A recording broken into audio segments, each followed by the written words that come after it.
Boa noite a todos. Nós vamos então conhecer um pouco mais do projeto Quarenteners do Grupo Tesse.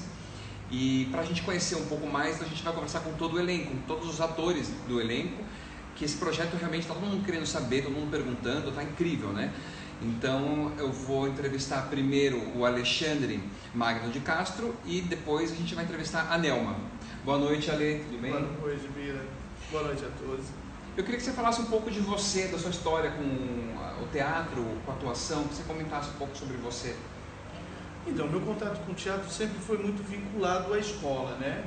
A partir da quinta série, sexta, sétima, sempre os trabalhos que eu tinha que desenvolver, né, para as disciplinas, história, português, né, literatura, sempre estavam relacionados com a dramatização ou com a encenação. E aí, a partir do colegial, primeiro, segundo, terceiro colegial, aí definitivamente eu me defini pelo teatro, e nesse período já vim para São Paulo estudar no Teatro Escola Macunaíma. E durante o meu processo de aprendizagem, eu trabalhei um período com a Maria Lúcia Pereira, minha professora de interpretação, e Stanislavski. O foco dela era trabalhar em cima de toda a teoria disposta pelo Stanislavski, né, aprimorada pelo Stanislavski, através do seu livro A Preparação do Ator. Né. Trabalhei lá, estudei lá durante 3 anos. No último semestre, fizemos um trabalho voltado para o fechamento de ciclo da interpretação do Stanislavski, que seria o método da análise ativa. Então, acabei, durante o período do Macunaíma, fechando completamente o meu aprendizado voltado para a interpretação dos personagens.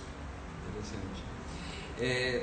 Eu queria que você falasse um pouco sobre sua participação no Tesse. Como que veio o Tesse na sua vida, o Grupo Tesse? Então, eu já havia conhecido o Lívio Diegues.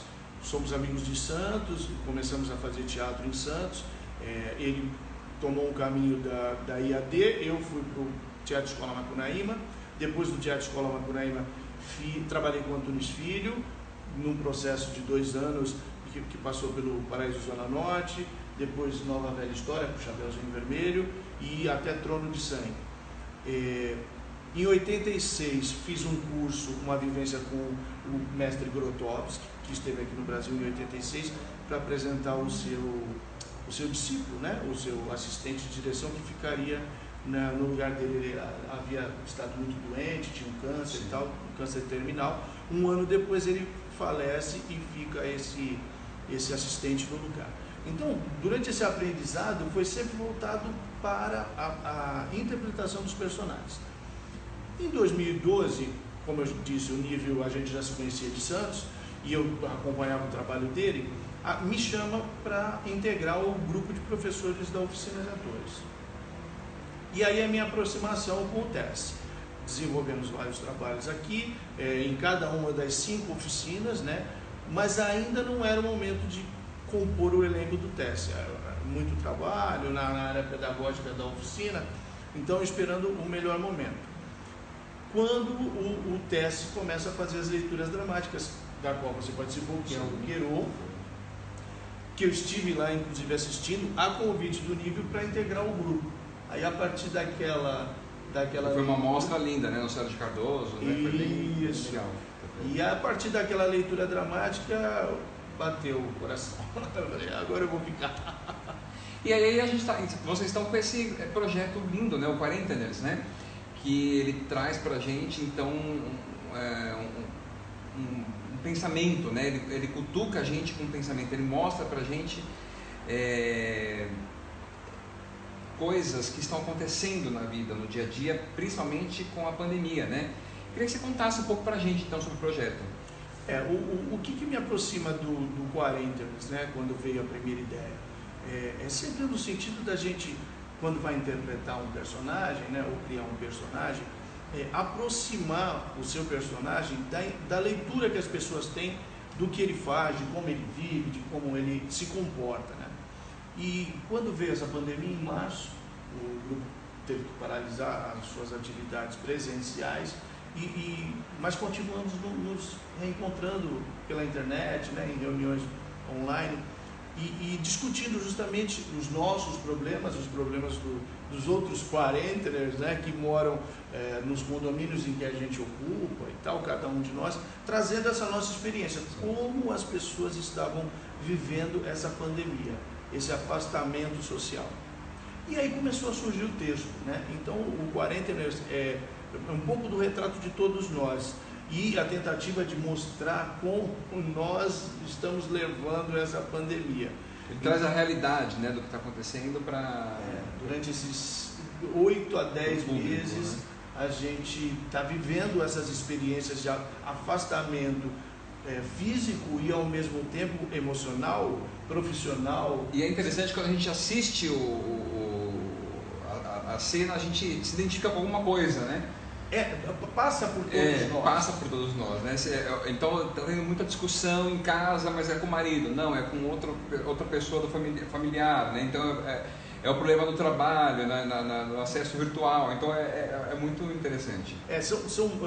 Então os personagens convivem num condomínio e como é a vida de cada um deles com os seus problemas internos dentro de cada apartamento. Sim.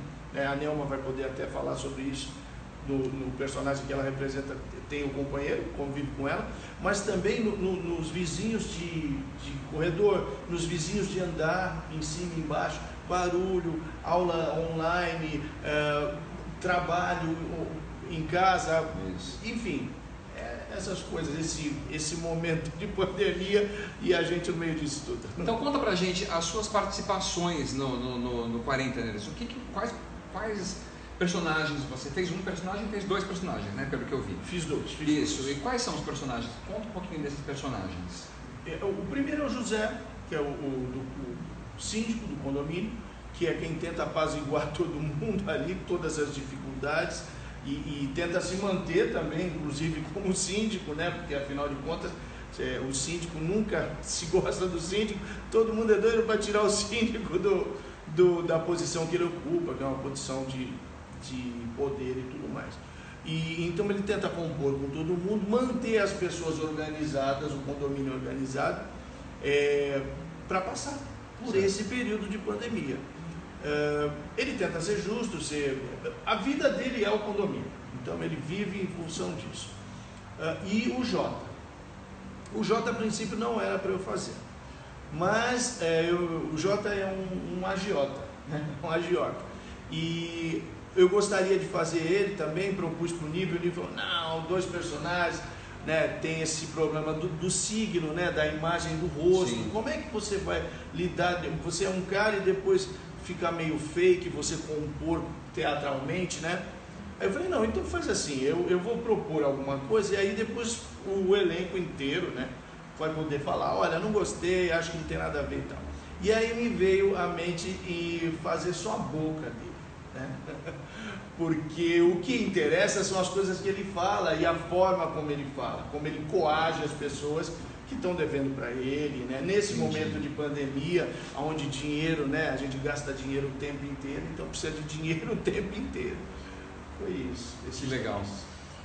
E o processo criativo deles, dos 2 personagens, especificamente? No caso do José, o síndico, eu já tive uma experiência. Então, voltando lá no Stanislavski, no Stanislavski, da preparação do ator, a gente tem um capítulo que fala da memória emocional, né? Memória emotiva. E eu já fui síndico, então ficou fácil. Então, né, trouxe a memória de como totalmente convivi, do síndico, né, como síndico, como que eu convivi com todas aquelas situações. É muito impressionante, né, como você propõe uma ficção. Eu fui síndico em 2002, 2000 a 2002, 2003. Então, 17 anos depois, aquilo está tudo gravado ainda no seu corpo, que é a conclusão do processo do Stanislavski, do método da análise ativa, né, que a gente conversava sobre isso. Quer dizer, o seu corpo fica impregnado daquelas experiências. E aí eu tive essa oportunidade. Aí logo falei, não, o José é o meu, né? Aí acabou dando bastante certo, o pessoal ficou animado, curtia, entendia muito bem a posição daquela personagem dentro da trama. E o Jota era um desafio também dessa pesquisa de interpretação, de como você coloca o signo, e um determinado signo encaixa e finaliza aquela leitura. Não precisa de tanto esforço para a plateia entender. Essa é a minha É só uma coisa, você falou que fez só a boca dele. Isso. Como que? Conta pra gente um pouco mais. Então, eu posicionava o celular na frente da minha boca. Tá. E aí a minha boca ia falando, ia dando todas as características. Que legal, entendi. A imposição, a brutalidade dele era tudo na boca. O tônus vocal dele era tudo na boca, né? Era tudo na boca. Isso, era no sentido de coagir a pessoa só utilizando a boca. Muito legal, muito legal. Todo mundo está curioso para assistir todos os capítulos, todas as cenas do projeto.